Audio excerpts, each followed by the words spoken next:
Hey y'all, it's Sarah. Welcome back.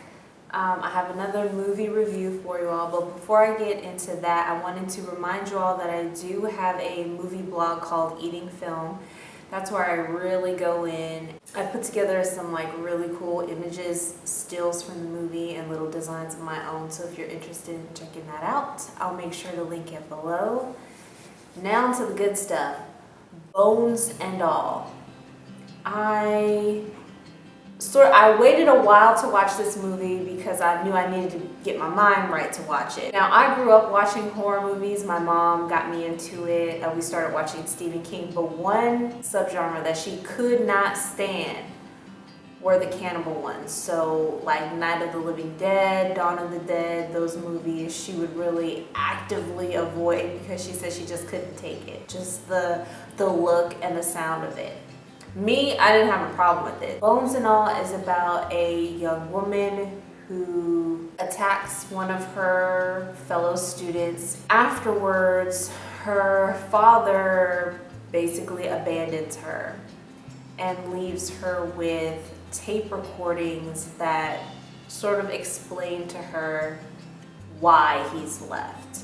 A subject like this, the idea of it is a tricky one to organize in film, because if she exists in this world that they have built, that the writers have put together, then other people like her must exist. There has to be canon. There has to be origins of some kind, of someone somewhere. Finding ways to include that, include those details, was very important to me in making the story feel authentic and believable. For example, if she had just suddenly, as a teenager, started doing this, that would be much less believable than finding out via these tape recordings that this had been something that she had been doing since, can't say birth, but soon after that. So that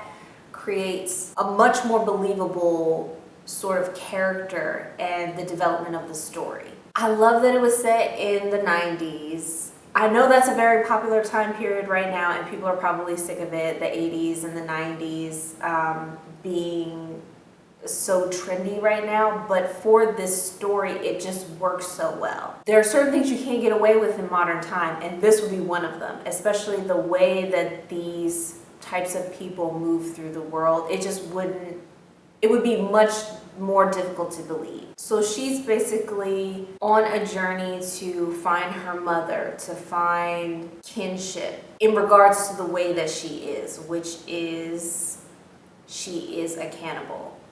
Now, the mechanics of it, they don't go into, and frankly, they don't need to. We don't need to know the biology of it, because it appears to be something that is controllable, because it's not that they have to eat, have to feed all the time. It's not something that they can choose not to do without there being consequences, the same way that they can't choose to do it and there not be consequences. For our protagonist, she is not part of a community, her and her father, so the consequences of this upheaval of her life are minimal to her. You know, she wasn't in a club, she wasn't in a group or an organization, they weren't a part of a church. She hadn't been living somewhere she'd been living her entire life, they just moved there.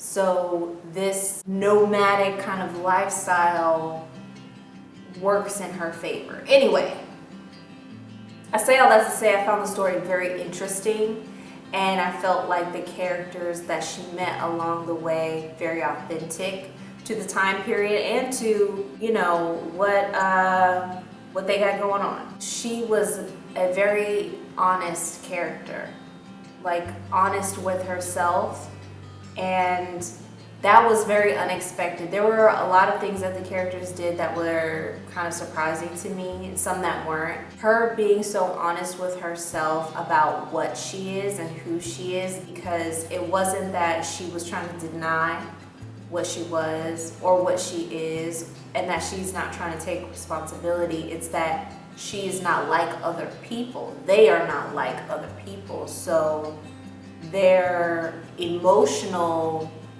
responses are not the same. All of that you learn as she takes this journey, as she meets these other people who are like her. And it really is a journey of self-discovery for her.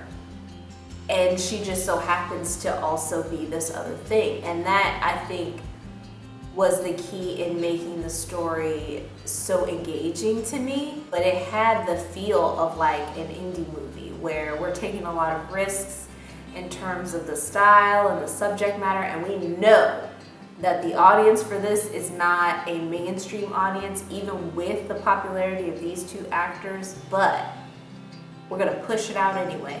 And I like that. I like when there's enough cachet with the cast and the director that they're able to push through at a high level in terms of production, something like this.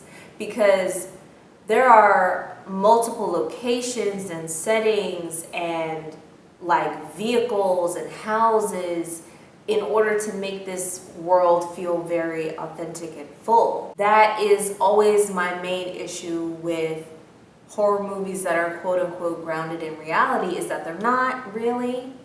An example is Black Christmas, this last remake. They shot that movie on a very low budget, in my opinion, because it felt like there were only 3 locations and that they were trying to do too much with not enough. Not enough creativity, not enough variety. For example, the movie Brick, that was a low budget film, but it felt very full and very real and very authentic, even though it was like a neo-noir film and the main cast were in high school. They did a lot with dialogue and like filming things in an auditorium, in the hallways, outside the school, in a parking lot. Here in Black Christmas, there just wasn't enough. She falls in love and they decide that they're gonna stop living like Bonnie and Clyde, that they're going to settle somewhere and try to live the way that quote unquote normal people do, get an apartment. But someone from her past comes along to disrupt that. And the way that the story ends, which is in tragedy, which them being what they are, of course the only way for it to end was in tragedy, you know. I think that she cleaned up everything and that she disappeared again. That's my opinion. I think that she disappeared into the world again.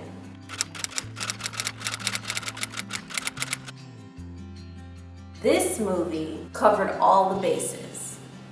And the way that it ended, which it felt like it needed an open ending, because at so many points in the movie, I really expected for the scene that I watched to be the last one, for the movie to end that way. It does leave the question of, did she, bones and all, with them? Because it would be very difficult to get them out of the building that they lived in without anybody seeing her, because they decided to move into a college town, so there's always lots of people walking around, and into an apartment building with other units. So it would be difficult. I did have the thought, because it was such an intriguing notion to her and one that she dismissed when talking to someone else who was like her. Besides the heartbreak of it all, how did that last moment, if she did, change her?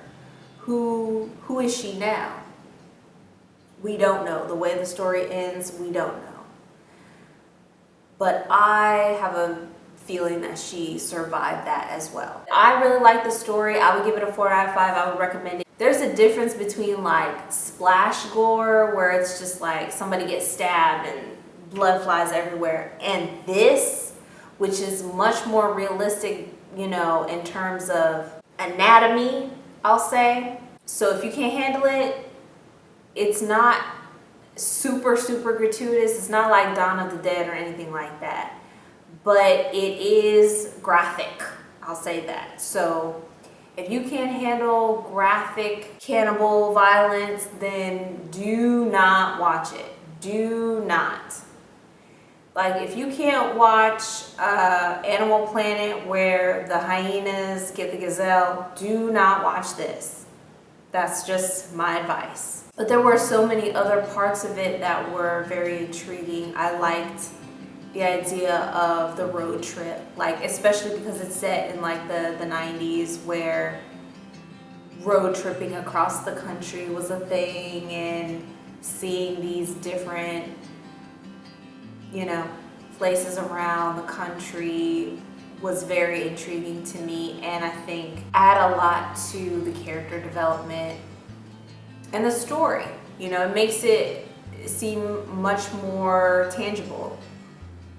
So I recommend it. I know it's been hyped and everything, especially if you're into movies. This movie has been recommended all over the place. The production, the sound design, music, the costumes, all of it I thought was very, very well done. So I'd give it a 4 out of 5, and I'd recommend it to you all. Thank you all for spending your time here with me today. I really appreciate it, and I'll see you all next time.